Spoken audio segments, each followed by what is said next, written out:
Es solo, solo de Bali. Es solo de Bali. Es solo, solo de Bali.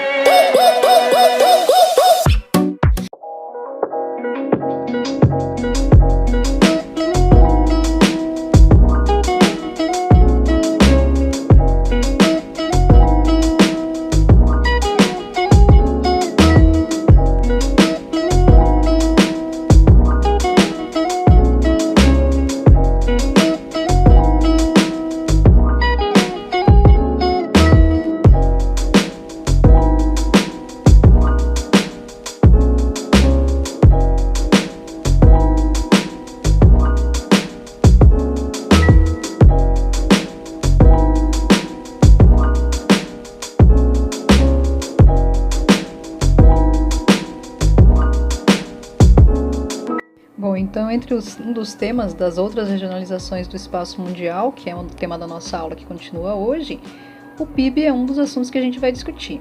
E a professora colocou aqui para ilustrar para vocês uma figura, uma chart, né, bem interessante a respeito do PIB. Se o PIB é muito baixo, né, até o ratinho ali está querendo ir embora mesmo. Mas o que é esse PIB então? Vamos ver? Então, para regionalizar o mundo segundo o Produto Interno Bruto, ou o PIB, a gente tem que entender o que é o PIB, né? Aqui diz assim, PIB é a soma do valor total de bens, produtos agropecuários, produtos que foram produzidos então na agricultura e na pecuária, na indústria, em todo o setor industrial, na mineração, enfim, tudo aquilo que é produzido num país durante um ano. E os serviços também, comércio, nos transportes, na educação, no setor financeiro, enfim, todos os serviços prestados num país durante um determinado período. Em geral, durante um ano. Então, eles somam todos esses valores para dizer qual o valor do PIB de um determinado lugar. É claro que a soma do PIB, ela é muito elevada por país, né? Dependendo do país também. E quando o PIB do país é muito baixo, o que significa? Significa que a produção daquele país, a produção de mercadorias e serviços, ela foi muito baixa, né? Então, por isso, o PIB daquele país foi baixo. Só para vocês terem uma ideia, o PIB do Brasil em 2013 ele era de 2,3 trilhões de dólares, ok? E em 2016 houve uma queda e ele foi para 1,8 trilhão de dólares. E é claro, se isso ocorre, essa cena que a gente está vendo aqui, ela começa a se tornar mais comum, né? Porque todo mundo perde se o PIB do país diminui. Para complementar, diz assim também, PIB per capita. O que é o PIB per capita? É a relação entre o PIB e a população total de um país. Eles pegam esse valor do PIB e dividem pelo número de habitantes que existe naquele país, para saber quanto caberia a cada um da riqueza produzida naquele país.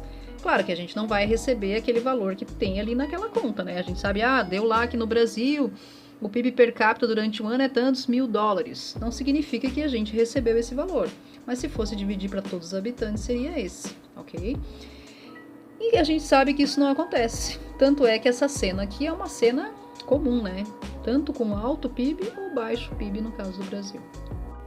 Outra regionalização que existe também, considerando aspectos humanos e econômicos, é segundo o desenvolvimento científico e tecnológico.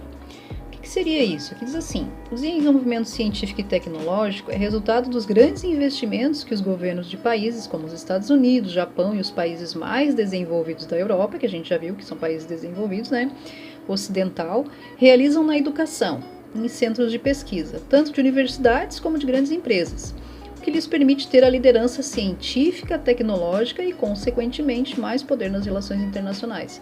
Então, essa é uma outra maneira, né, de regionalizar o nosso planeta. A gente tem, então, aqui a figura 19, que é a mesma que vocês têm no livro. Ali diz assim, mundo, principais polos de inovação tecnológica. E vocês têm os lugares, né, os países em que ficam esses polos de inovação. Aqui no Brasil, o destaque é para a região sudeste do Brasil, né? A gente vê ali que existem alguns polos de inovação tecnológica também.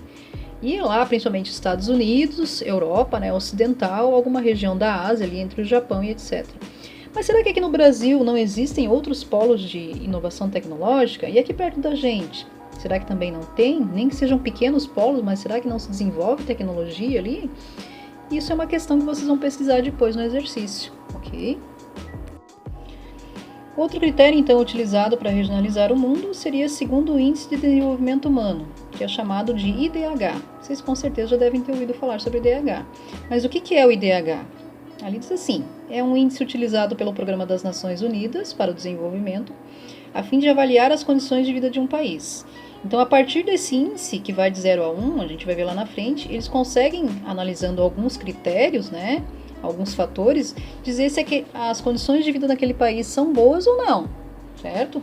Então, no cálculo do IDH, são considerados 3 fatores. O primeiro é a expectativa de vida, que é muito utilizado hoje falar em longevidade. O que seria a expectativa de vida? Que a gente representou pelo coraçãozinho ali, né? Vida longa e saudável, esperança de vida ao nascer. A expectativa de vida se refere à média de anos que as pessoas naquele país vão viver. Então, quanto maior a expectativa de vida, melhor foram as condições que aquelas pessoas tiveram durante a vida. Então, melhor vai ser o IDH. Outro fator observado é a educação, ou seja, a média de anos de estudo da população, aqui considerando 25 anos de idade. Tá? Então, eles observam as pessoas até essa idade, quantos anos essas pessoas estudaram. E o RNB, que é o Rendimento Nacional Bruto. O que seria isso? Aqui seria o PIB, né, que tem no país, dividido por habitante, e eles pegam também o valor total enviado para dentro de um país por pessoas e empresas nacionais estabelecidas no exterior, e subtraem o valor enviado ao exterior por pessoas e empresas estrangeiras que estavam estabelecidas no país. E o resultado é somado ao PIB do país. Então, seria o poder de compra que a maioria das pessoas tem. Ok? E como é calculado esse IDH? Vamos ver? Então, aqui a gente tem um exemplo de como é calculado esse IDH, né? Ele tem ali 4 grupos, os países então são distribuídos em 4 grupos, e a gente tem o baixo, né? Que vai de 0 a 0,578. Então, quem fica nessa nota aqui, entre 0 e 0,578, é muito baixo o desenvolvimento. Os países ou as regiões, né, cidades, enfim, que vai a partir de 0,579 a 0,728, é considerado médio desenvolvimento.